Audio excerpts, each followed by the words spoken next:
The real question isn't how much it costs, but how fancy you want to get with it. So here is like my best attempt at answering this question.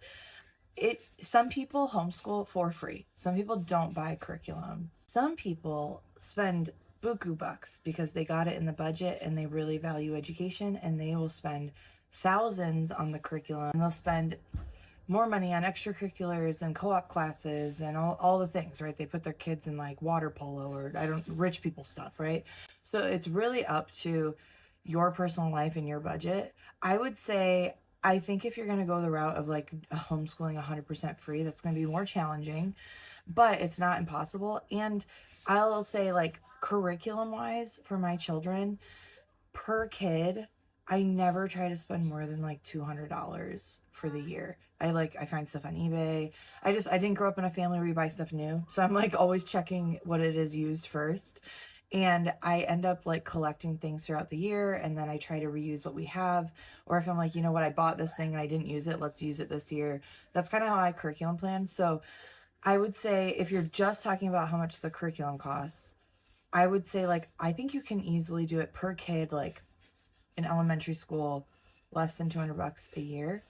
Now, if we're trying to do like co-op classes and extracurriculars and stuff, obviously that's stuff you'd be paying for when they're in school anyway. So that's just up to you and your family and how much you want to invest in those things. Also, full disclaimers, the age of your kid's really going to affect the cost of curriculum. You can get way better deals and free stuff when they're younger. Once you're in high school, you're going to be investing more money, but it really is just how much you want to put into any of this. I think more of the stuff we end up spending is like as we go throughout the year, I'll like want to buy a book, or I'll want to like sign them up for a class, or I'll want to sign them up for an extracurricular or take like a field trip.